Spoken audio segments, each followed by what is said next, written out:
Right, we're joined now by Matthew Robinson, who is the founder of Migration Films. Matthew, thank you very much for joining me. Am I wrong? Is Tony Blair wrong in his observation that it does seem that this pro-Palestine march situation has become a place where you're finding lots of far-left groups as well? You find everybody, and yes, I was there yesterday. Thank you for having me on the show, Nana. I was there yesterday, and I started filming from the Palestine start, walking up through past Knightsbridge up to Hyde Park Corner, where it joined everybody else. And there were people from all walks of life. There were people from the left, there were people from the centre, there were people of all different faiths, no faiths. Together, there was a Jewish bloc, there were thousands of our Jewish brothers and sisters as well in this march. Yeah, there was everybody there. It was a good selection of people from around the country.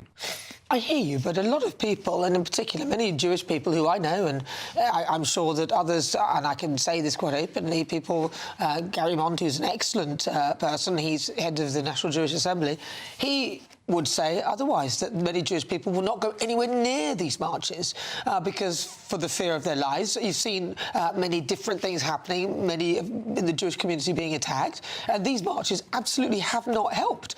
And those in those circles who talk to many Jewish people or amongst the Jewish people don't agree with your point of view that actually, well, there might be some Jewish people there, but most Jewish people would go absolutely nowhere near that.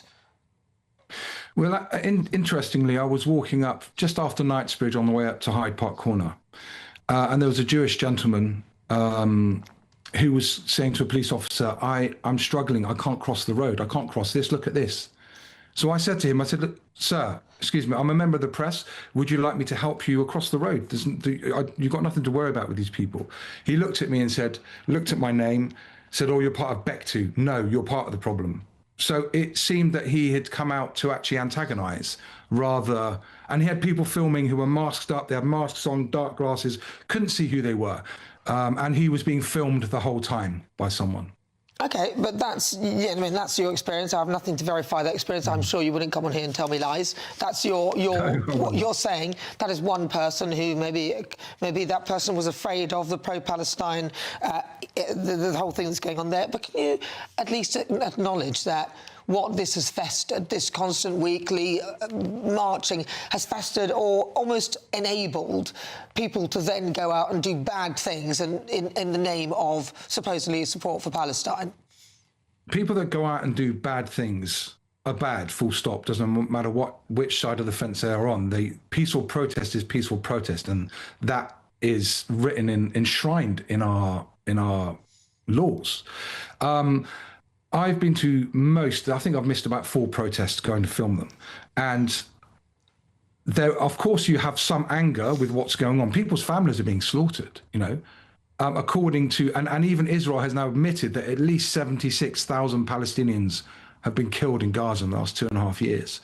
Other figures say, like the Lancet was saying, upwards of 280,000. So it's people coming out to march against the slaughter, the wholesale slaughter of civilians, and that's what it is. And the state of Israel is not helping what people see, how people think of Israel. And if the Jewish brothers and sisters in this country take it upon themselves to feel threatened, They're not taking it upon themselves. That's not fair. They're not taking it upon themselves to be threatened. They feel threatened. That's the truth. They don't want to go. No. I'm not minimising what they feel. No, but it's not my place to minimise what someone What I'm else saying feels. is, you're saying they're taking it upon themselves. They're not taking it upon themselves. They have absolute legitimate right to be fearful. They have been continuously attacked on all angles, even within Israel. If you look at the way Israel has had to deal with terror from all corners, the Hezbollah, the Houthis, things beginning with H pretty much, all surrounded around them, Iran's proxies. And now we see incidents that are happening in the Jewish community where Islamists are coming in and doing things that are destructive. I believe that these marches have, in a sense, almost enabled a lot of this, because there has been a lot of hate in many of these marches, and you can't deny that. We've seen it. I've seen a lot of anger. Well, maybe there's anger which has been... transferred into hatred and bad behaviour. But many of us have seen against the state of Israel and against the Zionist entity. Yeah. Against the Zionist entity. Yes, but some people conflate all of that with Jewish people. So there are many people there are many Jews who do not like what is going on and who would support the cause. But the way the marches are going seems to have attracted a very dangerous element. And now they were marching against the far right. The far right. Yeah. Where is the far right in all of this? Because the last time I looked at it, United Kingdom appeared to be on the side of the Jewish people. So I'm confused why now they're protesting against the far right. What have they done in this? What is the far right? Well, the far right are people who, for example, are against immigration and against immigrants. Right? That's one example, one section of that. Yesterday's march, the Together Alliance. Okay, I've got a list here of the different unions. Unison, Unite the Union, the Fire Brigade Union, Midwives Union, ASLEF, the Train Union, Security Industry, all Prospect Union, all these different unions. These are unions that represent working class, normal people, working people. These people all came together because at the end of the day, I interviewed Dale Vince. He's a green industrialist. Yeah, I interviewed Dale Vince, chairman of Forest Green Rovers Football Club, rivals to my team, Bristol Rovers. And also the boss of Ecotricity. Me about that. Yeah, also the boss of Ecotricity, isn't he? Yes. So basically, he was saying, he said that 1 in 5 workers in the NHS are immigrants. Immigrants in the UK last year paid over 20 billion in tax, and then you've got people like Sir Jim Ratcliffe, who left the UK, operates in this country and has avoided 4 billion in tax. And the far right, Reform, that guy Rupert Lowe, whatever his party is called, they are absolutely terrifying. Their list of re-immigration, it's almost back to if they got into power, it'd be like 1930s Germany again. I think you're conflating this and bringing in 1930s Germany. I don't think that's really. I don't think that's true. No, I don't think so. And I think that, obviously they're not here to defend themselves. But what I will say is that a lot of people call this the far right, or that they're not normal, or this, and they conflate legal immigration with illegal immigration.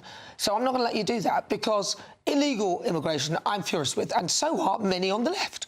We are furious about the fact that people are coming here via a dinghy and collecting benefits from the safety of France, and it's costing us as taxpayers about £10 million a day, billions, which could be going to people who are in this country legally to support those people and to support the British people and to also help us out with our economy, because this is causing us a real problem.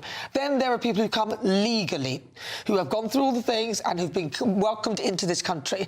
Those are the people you're talking about on the NHS. Nobody's saying that they should go. Nobody's saying they should leave. But what people are angry with is illegal immigration. And we're not happy with the government, who weren't able to protect us and create a situation where mass migration, so over 1 million people, that's craziness. Nobody would do that. So it is the loss of control of the borders, but nobody's unhappy with people who come legally to work. Why is there the loss of control of borders? Oh, because the Tory government were terrible. The Tory government were terrible. Ask yourself why. Sorry, may I speak? I've answered it. You asked me a question, I've answered it. Oh, sorry.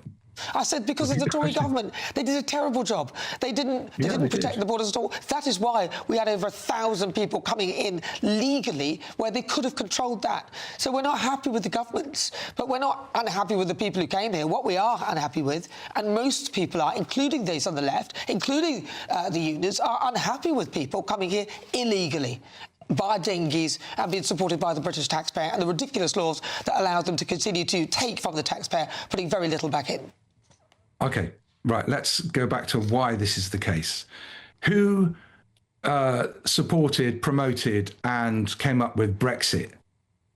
Your dear friend Nigel Farage of Reform, right? As soon as Brexit happened, and I said this to my dad years ago, I said, when Brexit happens, my dad was like, well, we don't want illegal immigrants. They should come from the correct channels. So my dad was saying to me, and I said, okay. He's right.